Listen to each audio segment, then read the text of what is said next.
Hello and welcome to the Guardian Football Weekly. What's the phrase? Just enough? England make it through to the semi-finals of the Men's World Cup for the fourth time in their history. It was agonising, it was exhausting, it was painful. Once again, Jude Bellingham is the hero. An excellent equaliser after great work from Anthony Gordon, Elliot Anderson and a cable in the sky. And then the winner in extra time, Nyland failing to hold Rodgers' shot, Bellingham following up. There were some great performances, Stones, Anderson and the subs when they came on, Reece James, a Roadrunner-esque cameo from Jed Spence and one massive Dan Burn header. But Thomas Tuchel said they were lucky. Norway had a great chance at 1-0 when Sorloth didn't play in Haaland. They had one disallowed as well for a push at a corner, and Ayer hit the bar, but it didn't really happen for Erling Haaland, who was substituted. And so it's Argentina then, oh man. Julian Alvarez with an absolute beauty in extra time to win it before Lautaro finished it off. The big moment when Breel Embolo on a yellow card dived and was sent off. The slightly odd mistaken identity law being used once again. The Swiss had equalised and were on top. It's a hammer blow for them. We'll look ahead to the semi-finals, answer your questions, and that's today's Guardian Football Weekly. On the panel today, Barry Glendenning, hello. Hi, Max. Welcome, John Brewin. Hello. Representing Norway, Lars Sivertsen. Hey, Lars. Hello, Max. Congratulations. Thank you very much, and commiserations to you. And on neutral ground, Leander Schaerlaeckens. Hey, Leander, nice to have you on again. Hey guys, glad to be back. Let's start then with England beating Norway 2-1. Jude Bellingham's 2 goals, winning it in extra time. I'll start with the other England fan on here. John, blimey. Wasn't pretty, was it? Oh, God, no, not at all. But there's nothing wrong with winning ugly. We're going to have to get used to it. And do you know what? It felt a bit Southgate-y, but with an angry German guy on the sidelines. A guy who remained angry after the game as well, which I think's good. And in amidst a lot of doubt that I went through, and certainly you did too, Max, Thomas Tuchel got his calls right.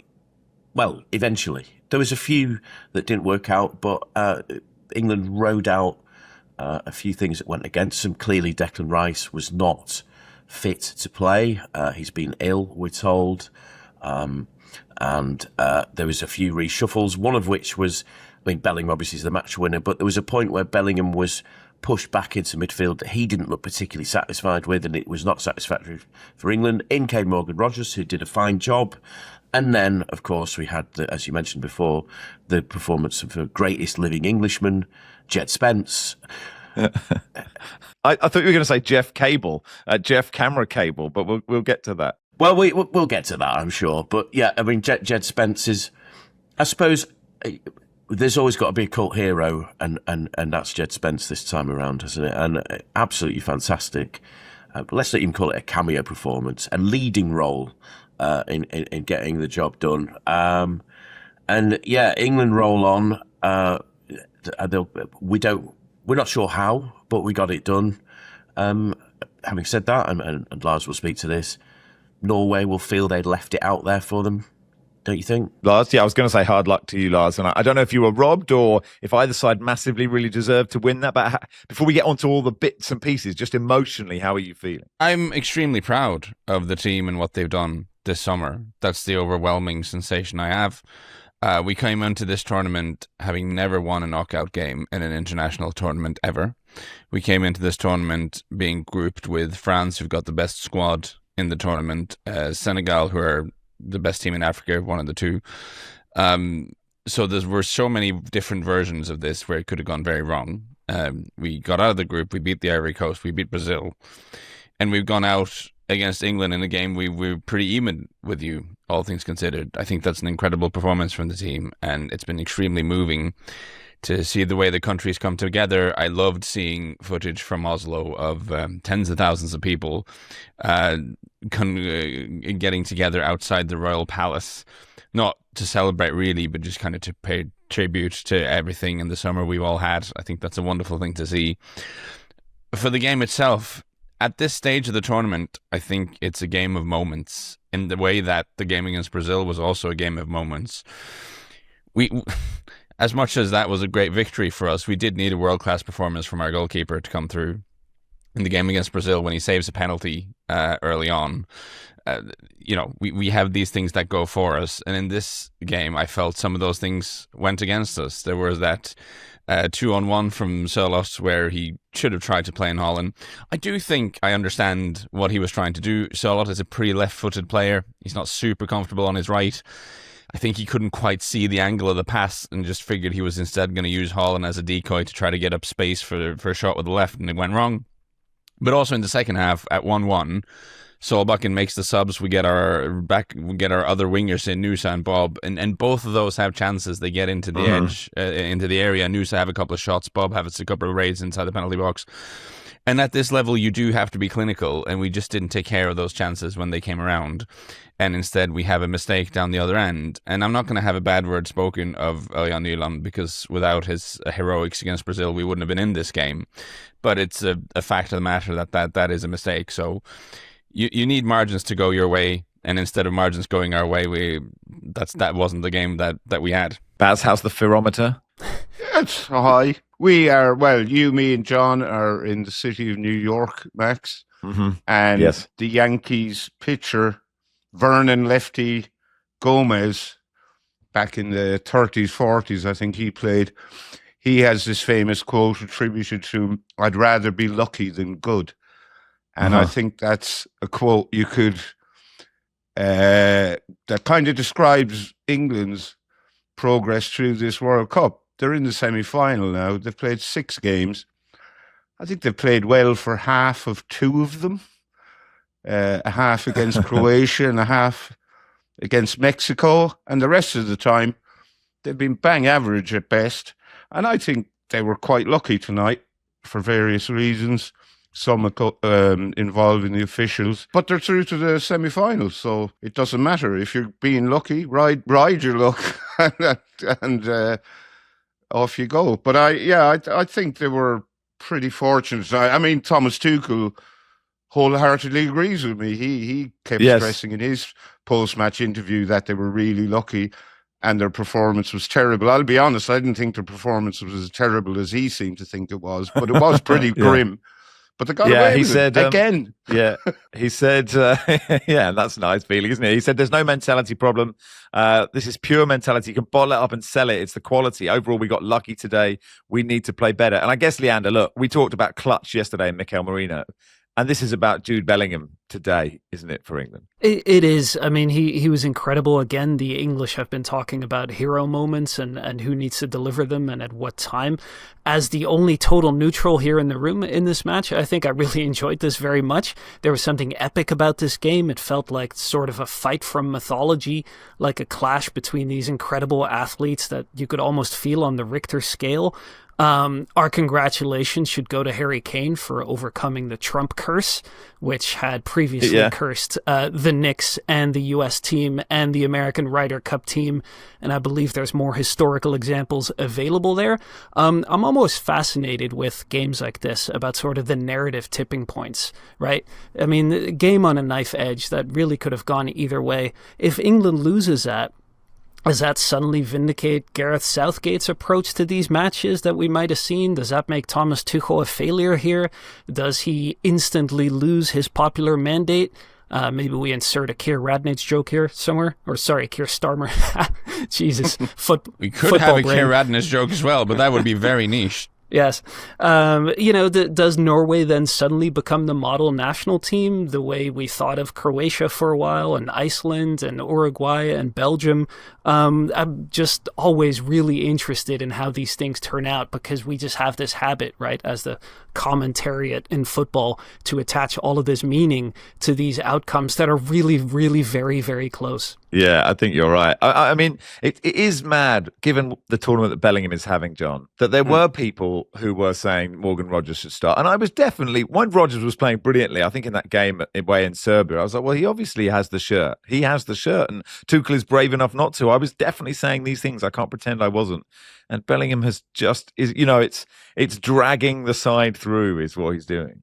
Yeah, I think this, I mean, we could relitigate the Bellingham debate from a few months ago, which for certain writers keeps coming back to haunt them, doesn't it? Yeah. Tuchel is a guy with a plan, isn't he? And he is a guy that knows that Bellingham is a very, very useful footballer. And of course, he took Jordan Henderson along to this tournament, and we are told the reason for him taking Jordan Henderson is one of the people that Jude Bellingham really respects and listens to is Jordan Henderson. So that really suggested to me that despite all the debate that Bellingham had to be in the team, and Bellingham's come through for him, there does appear, judging by post-match comments, and okay, we're only watching clips and things can be misconstrued, there is a certain creative tension, let's call it, between Bellingham and his coach. But I would say both coach and player are people that thrive on that type of creative tension. And you look at great teams through the eras, the Dutch team in particular, creative tension is at the very heart of how these teams operate. And so there's nothing wrong with that because they keep producing to do the job that they're supposed to do. And actually, because of injuries, we might even see Morgan Rogers and Jude Bellingham play together in the next game. And Morgan Rogers did a fine job because it is a squad game. But you also need, as Leander said, you need your heroes. And Jude Bellingham is that hero now, him and Jed Spence, I should say. Of course, Jed, and just one Dan Burn header every game. That's what we need. I mean, I suppose just on that, Tuchel praised the mentality and criticised the the quality of the performance. And then when Bellingham was interviewed, they didn't really mention any of the praise that Tuchel had doled out. So I suspect in the dressing room they'll be like, they'll all be fine tomorrow. Baz, do you want to take on camera cable gate?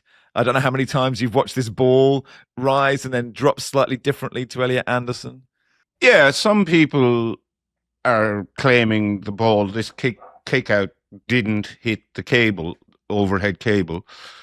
And it's quite Orwellian that we're being asked to disbelieve the evidence of our own eyes.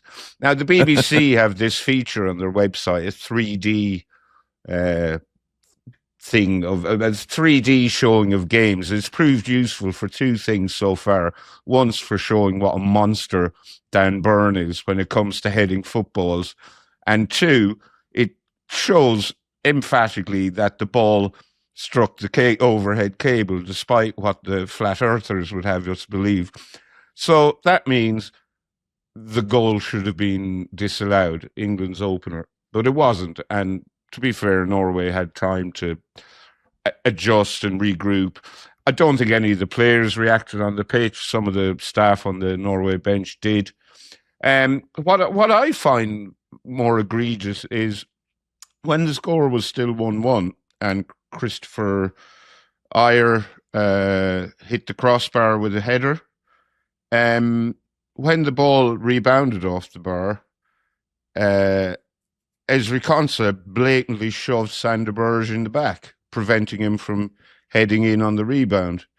That foul seems to have gone completely noticed by everyone, and I think at best, or at the very least, it's a penalty, and it quite possibly should have been a red card for Konsa, and it's another red he has avoided in this tournament. He's leading a very, very charmed life. Lars, do you agree or disagree? Because at the time I thought, my thought when I watched that, and I haven't watched it a million times, is Konsa does amazingly well to use his strength to get there. There was a pretty high elbow there, and I have a feeling maybe that could have been looked at. But listen, I want to say two things. First of all, Norway didn't lose this game because the ball maybe have touched a wire. Like, this is just nonsense.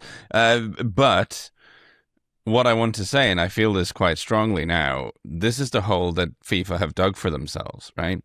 Because they made this completely unprecedented decision to unban Cristiano Ronaldo so that they could have one of the most commercially attractive participants in the tournament, and he could score a couple of goals against Uzbekistan, and everyone could be very happy for him, because they made this completely unprecedented decision with no clear process whatsoever to unban Florian Balogun after very well-documented political pressure from the host nation's president. Because these things have happened, FIFA no longer have any credibility as a neutral actor here. No one with an IQ above room temperature believe that FIFA at this point are a neutral arbiter. And that means, I personally do not think there is any kind of plot to help Argentina going on here. I think all the decisions the referee made in the Argentina-Egypt game were completely fine. I absolutely do not believe this business with the wire made an impact on anything. I don't believe, all this stuff is nonsense, but here's the thing. I don't blame the people who do believe this, because you can't trust the people running the game right now. They have had a total and utter loss of legitimacy due to their own actions, and I don't see how they get it back. So you're going to have this speculation, you're going to have these conspiracy theories forever, and it is entirely FIFA's own fault that this is where we're at. The only thing I disagree with you on that, Lars, is room temperature when the aircon's off is actually quite high. So, that's quite high IQ. But that aside... Well, if we're in Fahrenheit, in fairness, I mean, currently, I just turned it off. I mean, we're creeping up towards the 80s at least where I am. Yeah. So that's... Now, he may... he's welcome to disagree with me, but I think Lars is being a bit kind here, and he's bending over backwards not to come across as a sore loser. So I'm going to be a sore loser on his behalf. But yeah, of course. It's not a conspiracy we've seen it theory. already, Barry. It's not a conspiracy theory to say, the ball hits the cable.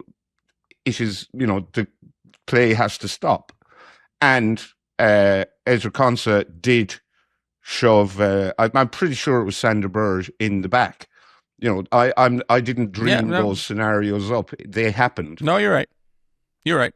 Those were bad refereeing decisions.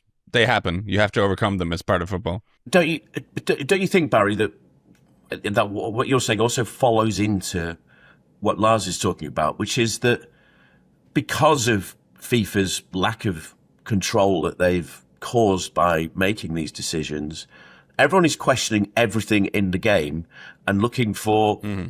I mean, I'm not going to say you've got an agenda, Barry, but, well, you do have a bit of an agenda. But everyone is looking for these decisions to say, oh, well, this can't... The reason that Norway are no longer in the World Cup is because of this, because these decisions were made.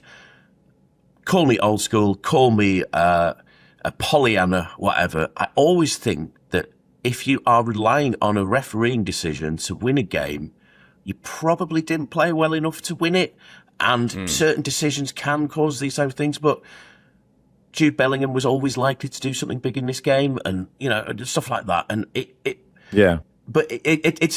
because we're in this world of social media as well. That doesn't help as well. Everything is just picked apart, and those that don't want England to win can pick on that thing, or don't want Argentina to go there, it's a Portuguese referee that's harming Argentina, or whatever it is, and just everyone is living in their own conspiracy theory movie, aren't they, at this point? I don't disagree. Can I bring it back to some of the performances, Leander? Because I did think within that England performance, which wasn't great, and Tuchel said wasn't great, Stones and Gay did keep Haaland quiet, even if he did get a dead leg at some point in the game and he wasn't quite on it. I thought Elliot Anderson, even though he benefited, of course, from the cable, most of the time the ball arrived to him when it hadn't struck a cable, and I thought he was very good as well. In the England players that started that played well, I picked out those three. Yeah, no, I agree. I mean, Haaland was largely absent. I start to wonder at this point what the toll that's being exacted by the long season is. Having a game in Miami where at kickoff it was 90 degrees and I believe 64% humidity that on the field felt like 102 degrees.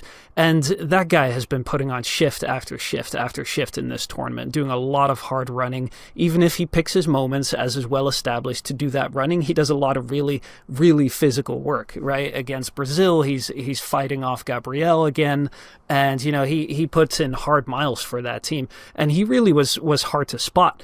Speaking of Anderson, I thought that call for the disallowed goal for Norway, where Haaland supposedly shoved Anderson. Well, he did shove him, but I thought that was really harsh. When we talk about Norway not getting a penalty there on the concept play as well, I feel like if you're going to adjudicate that evenly, then either you let that goal stand or you don't, and then you also have to give the penalty, right? So I've felt like, again, there was a little bit of an unevenness there. And to get back to the point about re-refereeing everything just for a moment, I think that this too is all downstream from the fact that we've kind of tried to introduce all of this technology in the sport that's supposed to be definitive, but really isn't, right? We have sensors and everything. We have cameras and everything. We have 3D animation to recreate everything, but it still comes down to human error. So we've really just moved the mistakes from the field into these booths and into these other spaces, but we haven't really solved any of these problems. Yeah, no, I agree with that. I just wanted to, if there were any other England performances that stood out for you, Barry. I mean, we've talked a bit about Spence, but I thought he was the most fun of the England. You know, this is meant to be fun, and he was the most fun of the England performances, I thought. I was watching you watch that game, Max. It didn't look like you were having fun. Well, it was very hot in there. I have to say. It was very hot. No, it wasn't. I didn't enjoy it. That's true. I didn't enjoy. I know, it's scientifically proven that it's not good for you. It sounds but like was you're one of those very games. unhappy with your team, you know? You guys, you're in the semi-finals of the World Cup. It's all very sad. If you want to swap, I'm open to that. Like, that's some sort of arrangement. Like, I dream of one day getting to the point where I can watch my team qualify for the semi-final of the World Cup, and I'm mostly unhappy with the fact that they haven't played quite as well as I would like them to. Hang on, Lars. My question was, he was the most fun. I think it was an upbeat question, is what I think. Yeah. I mean, I can't lie. I wasn't in agony watching it. Yeah, Barry? To answer your question, I think Harry Kane played very well, but not in a scoring goals way, obviously. I thought he did put in a great shift, tracking back, winning balls, helping out his teammates. And in the debit side of the ledger, I thought Jordan Pickford had a very strange game. Seemed pretty out of sorts. I am a huge Jordan Pickford fan, but there were times there where he just seemed to completely lose his bearings, didn't know where the goal was, behind him, wherever, and he was needlessly saving balls that were going wide or over the bar, putting them out for corners when there was no real need to do that.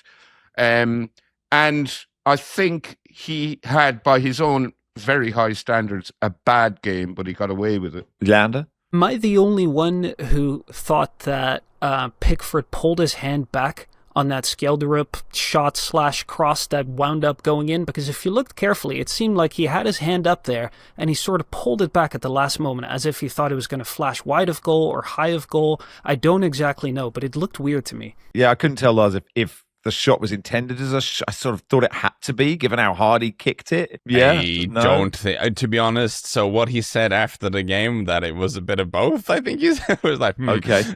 What he did, which makes me think he didn't mean it, because if you meant it, of course. He was like, but he did say, I think it was my late grandmother who guided that into the goal. So there was a bit of help from up high there for the Norwegian team. Yeah, but I don't know. A couple of people in my football team WhatsApp group thought the same about Pickford, and I thought, maybe it's just gone really fast. I don't know, but I think Barry makes a point. The difference in how he played against Mexico and this one was pretty stark. Can you finish the England bit on a huge positive, John? Because I understand Lars's point. It is hard to watch that game and not be I can be positive about England. Like, you guys seem to really not like your team, but I have positives to say about it. I think the last two games were a massive vindication so far for a lot of the decisions that Thomas Tuchel has made. Thomas Tuchel, I think, realizes that the job of an England manager is not really qualifying, because you're always going to qualify unless you really screw up.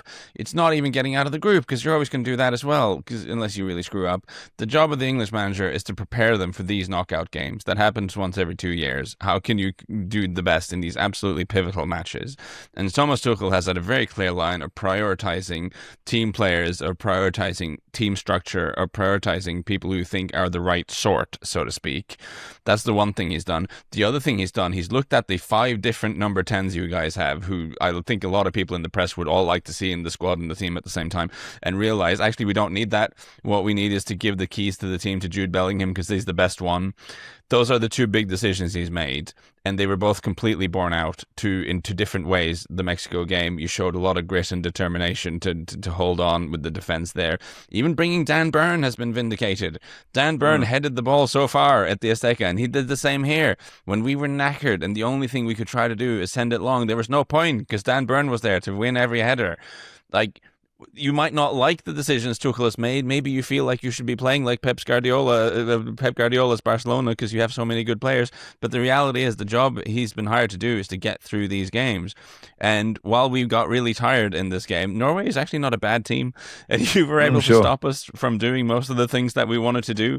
And I do think your manager might deserve a little bit of credit for that. Yeah, I know. I totally agree with all of that. And that Dan Burn header, the last one, it got a bigger cheer apparently in the stadium than either of the goals. Yeah, John, finally. Well, Lars, as ever, puts it very well. And I suppose we should praise Tuchel.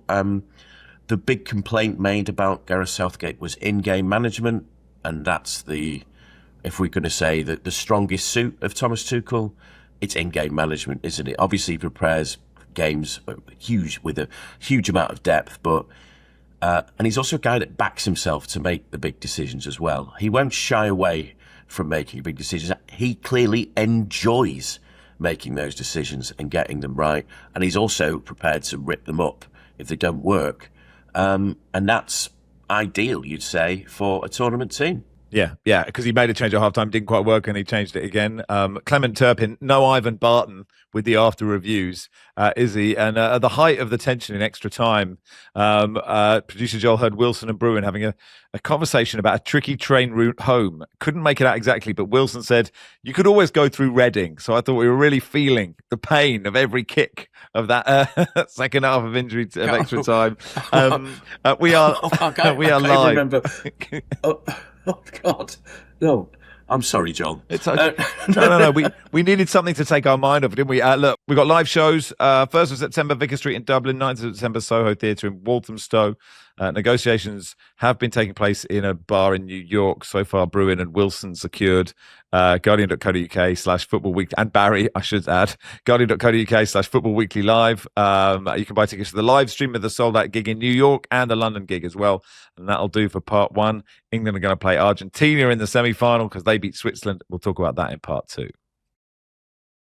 Welcome to part two of the Guardian Football Weekly. So Argentina beat Switzerland 3-1 in extra time. Leander, we should start with that. The Alvarez goal is just stunning, isn't it? Extraordinary. I mean, that first half, I probably would have already forgotten if I hadn't been booked onto a podcast to talk about that game. Second half, much livelier, and then it drags in the extra time. And, the game, once Breel Embolo gets sent off, it really was one-way traffic. And it seemed like there was no urgency to Argentina at all to put that game away and to finally score the winner and to avoid the lottery of penalty kicks. And then Alvarez comes out with that shot from sort of just the corner of the box on the left and just whacks it, just beautifully placed, top corner. It was an incredible goal. Nevertheless, Argentina have not been impressive in this knockout stage. They cruise through the group stage.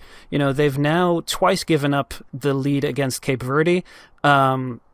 They went behind 2 goals to Egypt. They needed extra time, ultimately, to beat a 10-man Switzerland. And there's just something about the feel around this team that I find confounding. It feels less like a team than kind of a traveling folk music festival that just goes around the world playing the hits, all the same songs, all the same dances. It's like they've been a half decade into kind of a Last Dance type of situation, and it just won't end. It's all very odd to me. Max, would you say that you're in touch with that emotion? No, I think we are. We're just coming to our peak, Lars. How very dare you? I mean, we do, Barry, have to talk about the Embolo red card because the law is weird because if Paredes isn't booked, then he doesn't get booked. But what is he doing? Because Switzerland have scored. They've got the momentum. We're watching this going, they could tear Argentina apart in this last 10 minutes. Yeah, they were on top in that second half. They scored. I think the first problem with this new law is that it's called mistaken identity. It's not mistaken identity. It's just a mistake. Right. the wrong person gets booked. Someone gets booked when they shouldn't have. And then I believe, and correct me if I'm wrong, if you take away their yellow card, you have to book the other guy, in this case, Embolo. Now, I think Embolo dived. It was stupid. But I also think that if the referee wasn't obliged to give the yellow he'd just taken off Paredes to Embolo, he wouldn't have, because he's not in the penalty area. He's not looking for a penalty or anything. So I think Embolo was stupid, but I also think he was hard done by. But ultimately, I don't think he can have any real complaint, even though he was slightly nonplussed by the decision, it would be fair to say. Devastated, poor guy. And he must, in the cold light of day, has potentially cost Switzerland a semi-final place. And that is for Switzerland is enormous. And I think that, John, the annoying thing is that VAR is so annoying because it is inconsistent. Because if the ref isn't necessarily going to book Paredes, and we were all like, wow, an Argentinian player's finally been booked, like the first time since 1900, and it's insane given how many fouls they've committed. And then you go, is he going to book him? No, and if he doesn't book him, then Embolo just walks away. Like that seems mad that the same incident is judged differently because they don't want VAR to get involved in everything. It suddenly becomes imbalanced. Well, it's as Leander said, it's that the tech is not making the game better, is it? And it's the Argentinians will be, if not correct, but would be in their right to say, okay, this guy should go. But it completely changed the game, didn't it? That's the thing. And that's one of the things that we hope, that having the ability to check over decisions, that it wouldn't do that. And of course, Switzerland were completely in the ascendancy and were the more likely winners at this point. They were playing really, really well, and Argentina were all over the place. And then this happens. And Embolo, I mean, was it Akanji that had to hug him, comfort him in his moment of despair? Oh, it was so bad. It was awful. But maybe his tears could make him as big a star as, say, Gaza became in 1990 or something like that, and he could start releasing singles and maybe wear some plastic breasts on the way home or something like that. And, let's look on the bright side of this. But possible. If I could say, Switzerland have actually had a very, very good World Cup, haven't they? But a bit like Norway, will feel that one maybe got away from them, or that one got away from them. But I don't think, I hope not anyway, that Embolo is going to be scapegoated by the nation for that. It's just one of those things that happened. Can I just say that Breel Embolo is one of those players who inches his way across my radar once every 2 years, either at the Euros or the World Cup. And then you kind of forget he exists until the next tournament. But I will not forget his performance in this tournament. He played well, and ultimately it ended badly for him.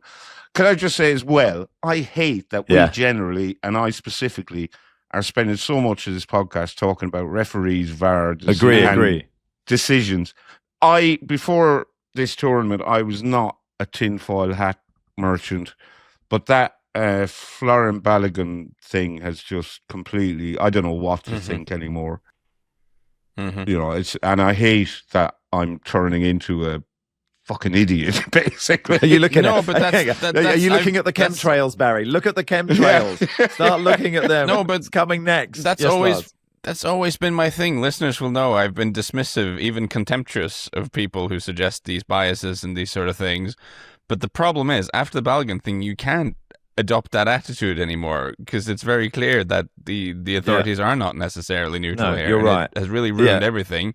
And I don't think there's a way of fixing that while the current leadership of FIFA are in place. Well, I did put a bin on my head and said I was Johnny Bin Fantino, thinking I'd get lots of hits, but it hasn't done the numbers I was hoping for. That seems to be the key to electoral success at the moment. I thought it would do really well. I thought I could wake up to millions of followers. I thought it was a good bit.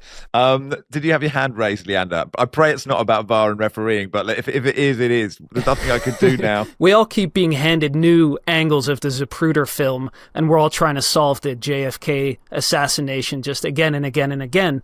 And on the subject of Breel Embolo, you may recall that he was one of the first players that we heard of not being allowed into the United States because he'd had a criminal conviction. And so, of course, now this is how his World Cup ends. So he's had a very... he's had a World Cup with a lot to it. Maybe him and Miguel Almiron could start some sort of support group, because Almiron was the first guy to get done for the mistaken identity thing, and then he was the first guy to get done for the holding the fence and the thing. So, like, the guy who is particularly aggrieved by the idiosyncrasies of this World Cup, they should have a Facebook group, or at the very least, or they chat. could, like Milli Vanilli, they could be a band called Mistaken Identity, and it could be Embolo and Almiron just playing the hits. The only question I wanted to ask, well, sorry, Lars, the Swiss will say that Embolo arrived with a criminal conviction and left on a criminal conviction. Hey. So it Well evens done. out. We should just mention Antonio Ratin, one of Argentina's greatest midfielders, and the man who brought about the introduction of red and yellow cards, has passed away at the age of 89. He was sent off 1-0 in the quarter-final loss to England in 1966. He refused to leave the pitch after being dismissed, saying he didn't understand German referee Rudolf Kreplin, who didn't speak Spanish. It's a great thing to say. On his way off, he crumpled an England corner flag, sat on a red carpet reserved for Queen Elizabeth II in protest against the decision. Anyway, FIFA introduced red and yellow cards at the next World Cup in 1970 to avoid communication problems between referees and players, and there have been no controversies with incidents ever since. No. So that's good. Condolences as well to the family and friends of Ken Bates. He died at the age of 94, described as one of the most colourful, controversial, and highly significant figures in the modern football era.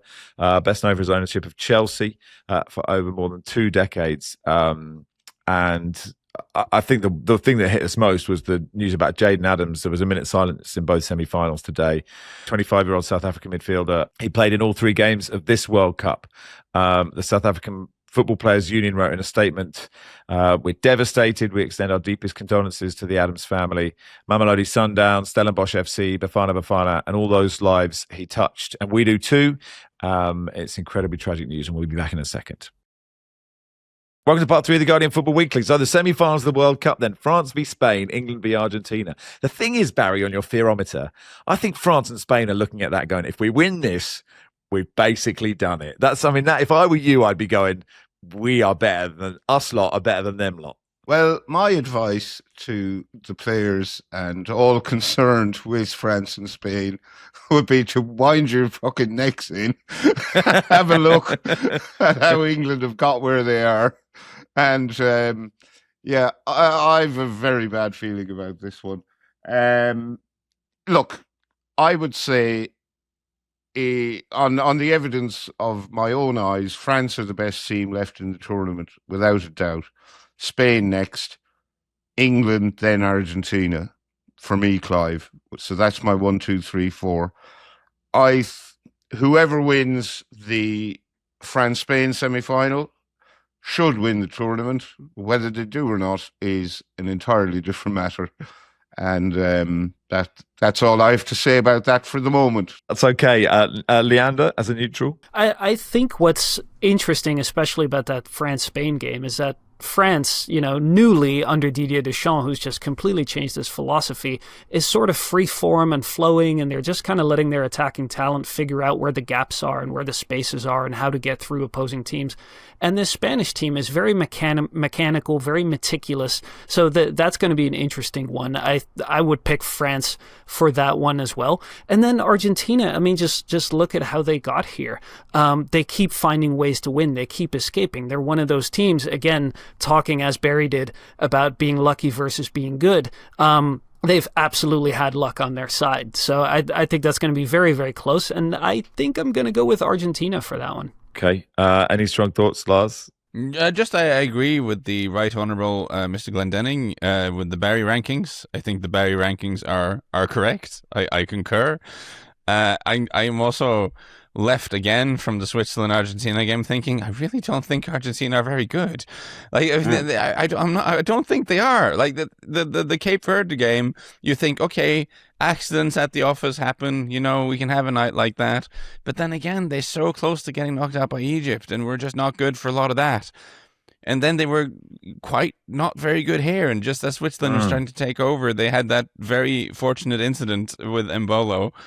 I don't think they're great. I think England should beat them. I think the Barry Ferrometer has got to be pretty feisty at this point. The worst case for us, John, here is that we get to the final and then we get pumped by France sitting either side of Barry. We know this is, I can just see it. We get all this joy, and then at the end he dances again, John. It'd be the 3rd time, wouldn't it, that we've had to suffer the 3rd time. This. Yeah. And look, I could see him smiling there already. Yeah, I know. He's relishing the prospect. The smile on his face. Look at him. Lads, I've been doing this for 20 years. It will not be the 3rd time. It'll be at least the 10th. The three we of us should have pin his watched face on the England- dressing room. Pin Yeah. Barry's face on the dressing room. This is Smug what he face. thinks. Oh my God. Anyway. I I have a was gonna video of say- him doing the chef's kiss over and over and over again on the big monitor. Instead of the pre-match plans on the PowerPoint, you just got the chef's kiss from the Euros. John, I was going to say finish us about off. Argentina is that we always had this idea that it was Messi and some guys, and I don't think they've dispelled that myth just yet. I mean, obviously we could talk about the Alvarez goal, but it really is Messi and some guys. But unfortunately, Messi is that guy, and I think that's England's big problem. Yeah, a couple of emails to finish. Scott says, Dear Max and Co, as someone with more extra time than I can bear, I'd like to relay you some of the more enjoyable questions from your survey. Question, are these genuine? Would you listen to this program more or less if Barry divulged more tales of conversations from new friends on his big American holiday? Answer, yes. On a scale of 1 to 10, 10 being most likely, how likely are you to tune in for extra programming on vegetable intake of the Guardian Football Weekly correspondence? Answer, 10. Question, does Barry's resting grumpy face contribute more or less to your desire to listen to more programming? Answer, more likely. You'll be sorry to know, sadly, no mention of raises for the show hosts on the survey. Keep up the effort.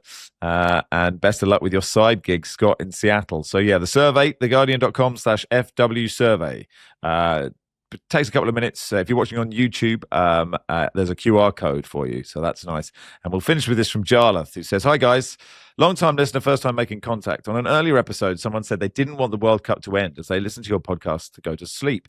I've been doing this for many years, so long now, that I struggle to sleep without it. I used to listen to it on speaker and be asleep by the time my partner went to bed. She would then turn it off. But since having children, she's decided to go to bed earlier, same time as me, which has meant I've had to get headphones. Sadly, I refer to them as my bedphones. Tip for your listeners, just listen to old episodes. If there was a way of finding out, I reckon I'd be in the top 100 listeners. Even though I'm asleep for 98% of the episodes, I'm looking into getting a vasectomy. Child number 2's on the way, so no doubt I'll be in touch around that time. Coming to see you in Walthamstow. There's a great pub around the corner which does a cracking Guinness called Ye Old Rose and Crown. Hopefully have one with you. Jarlath, thank you so much, Jarlath. Appreciate that. And that will do for today. Thank you, John. Cheers. Thanks, Lars. Thank you, Max. Cheers, Leander. Thank you. Thank you, Barry. Thank you. 2 days off for us. We'll be back on Tuesday for the first semi-final between Spain and France. Football Weekly is produced by Rory Simon and Matt Bentley-Viney. Our executive producer is Joel Grove. See you Tuesday.